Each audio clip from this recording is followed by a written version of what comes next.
DK Shivakumar Satish Jarkiholi ಇಬ್ಬರೂ CM ಆಗಲ್ಲ, ಮಲ್ಲಿಕಾರ್ಜುನ ಖರ್ಗೆ ರಾಜ್ಯದ ಮುಖ್ಯಮಂತ್ರಿ ಆಗಲಿದ್ದಾರೆ ಅಂತ ಶಾಸಕ ಬಸನಗೌಡ ಪಾಟೀಲ್ ಯತ್ನಾಳ್ ಸ್ಫೋಟಕ ಹೇಳಿಕೆ ನೀಡಿದ್ದಾರೆ. ಬೆಳಗಾವಿಯಲ್ಲಿ ಮಾತನಾಡಿದ ಅವರು, ಕಾಂಗ್ರೆಸ್ನಲ್ಲಿ ಸ್ಪರ್ಧೆಯಲ್ಲಿರುವ ಯಾವ ನಾಯಕರು ಕೂಡ ಮುಖ್ಯಮಂತ್ರಿ ಆಗಲ್ಲ. ಎಐಸಿಸಿ ಅಧ್ಯಕ್ಷ ಮಲ್ಲಿಕಾರ್ಜುನ ಖರ್ಗೆ ರಾಜ್ಯದ ಮುಖ್ಯಮಂತ್ರಿ ಆಗಲಿದ್ದಾರೆ. ಡಿಕೆಶಿಯು ಸಿಎಂ ಆಗಲ್ಲ, ಸತೀಶ್ ಜಾರಕಿಹೊಳಿ ಕೂಡ ಸಿಎಂ ಆಗಲ್ಲ. ಒಮ್ಮೆ ಸಿಎಂ ಆಗಬೇಕು ಅಂತ ಮಲ್ಲಿಕಾರ್ಜುನ ಖರ್ಗೆ ಕಾಯ್ತಾ ಇದ್ದಾರೆ. ಸಿಎಂ ಪುತ್ರ ಕೂಡ ಬೆಳಗಾವಿಗೆ ಬಂದು ಸತೀಶ್ ಜಾರಕಿಹೊಳಿ ಹೆಸರು ಹೇಳಿ ಹೋಗಿದ್ದಾರೆ.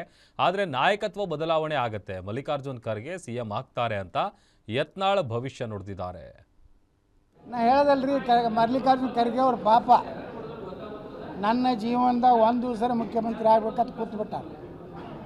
ಅವರೇ ಆಗ್ತಾರೆ. ನೀವು ನೋಡ್ತೀರಿ, ಡಿ ಕೆ ಶಿವಕುಮಾರ್ ಬೇಡ, ಸತೀಶ್ ಜಾರಕಿಹೊಳಿ ಬೇಡ, ಖರ್ಗೆ ಅವ್ರು ಮಾಡೋದು ಲೆಕ್ಕಕ್ಕೆ ಬರ್ತದೆ. ಖರ್ಗೆ ಅವ್ರು ಆಗ್ತಾರೆ.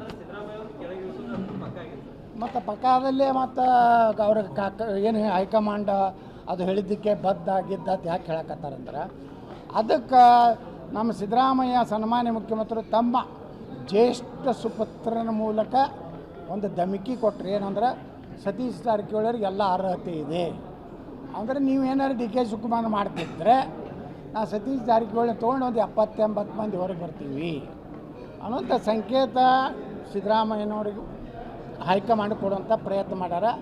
ಪಾಪ ಅಲ್ಲೇ ನಾನು ಸುಮ್ಮನೆ ರಾಷ್ಟ್ರೀಯ ಅಧ್ಯಕ್ಷ ಮಾಡಿ ಕುಡಿಸ್ಯಾರ, ಅಲ್ಲಿ ಕೆಲಸ ಇಲ್ಲ, ಬಗ್ಸಿಲ್ಲ, ಯಾವ ರಾಜ್ಯಗಳು ಇಲ್ಲ, ಉತ್ಪನ್ನವೂ ಬರಲಾಗೈತಿ.